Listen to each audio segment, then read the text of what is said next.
let's continue working with polynomials. We're going to look at section 5.2, part 1. We're going to analyze the factored form of a polynomial, and we're going to be able to write a polynomial function from its zeros. First of all, I want you to pause the video and factor each of these quadratic expressions. Then come back and check your answer. Well, we're going to have the same sign. They're going to both be positive. So we're going to, what numbers, factors of 12 will add up to be 7? 4 and 3 will.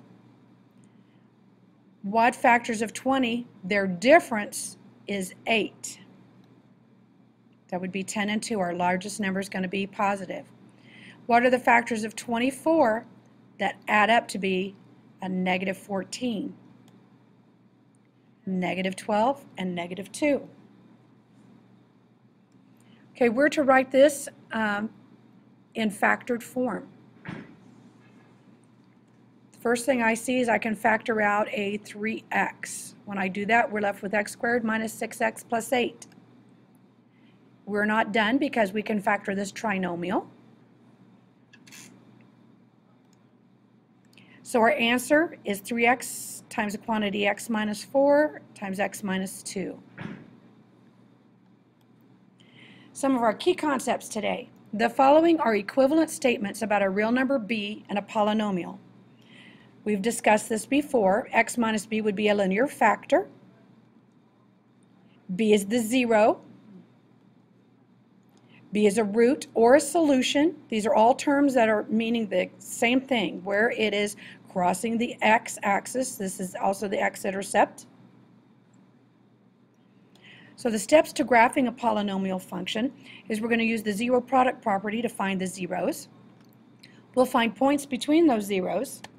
We will determine ending behavior, and then we're going to use the zeros, the additional points that we found here in step number 2, and ending behavior to sketch the graph. What does that look like? First of all, we're asked to find the zeros of this function and then graph it. So we're going to use the zero product property and set each one of these equal to 0 and solve. So as you see, the zeros of this function are negative 3, negative 1, and 1. Now looking at this for step 2, we need to find a solution for a point that's in between a negative 3 and a negative 1. So we're going to choose negative 2, and something between negative 1 and 0, so we're going to choose 0. So that's why on the next slide we're going to choose negative 2 and 0. We need to find points in between these zeros. In order to find that, we're first going to substitute in a negative 2 in the original function, and we get 3. So negative 2, 3 is one of our values. And then we're going to substitute a 0 in for x, and we get negative 3. So there's 2 more points, negative 2, 3, and 0, negative 3.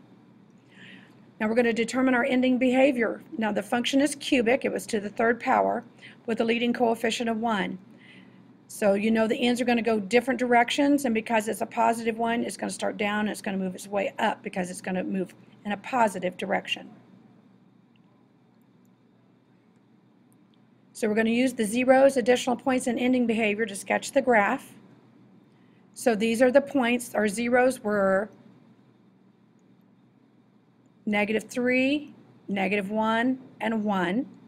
We picked a point between these two. We chose 0, which came to a negative 3 when we substituted in. We also chose negative 2 between these 2 points, and we came up with a positive 3. Knowing our ending behavior is going to move eventually up, but it's going to go 2 different directions because it was a cubic function. The factor theorem is the expression a minus x minus a is a factor of a if the value a is a 0 of the related polynomial function.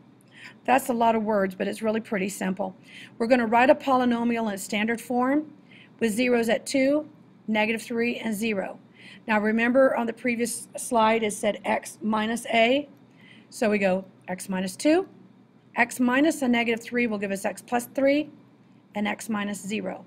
So those are the linear factors. Now let's start working backwards. We're going to end up multiplying everything out. We're first going to simplify 0. X minus 0 is just x. So we're going to rewrite that. Now we're going to multiply these two binomials.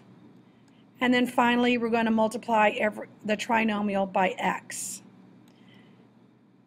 So the polynomial in standard form with zeros at 2, negative 3, and 0 will be x to the third plus x squared minus 6x.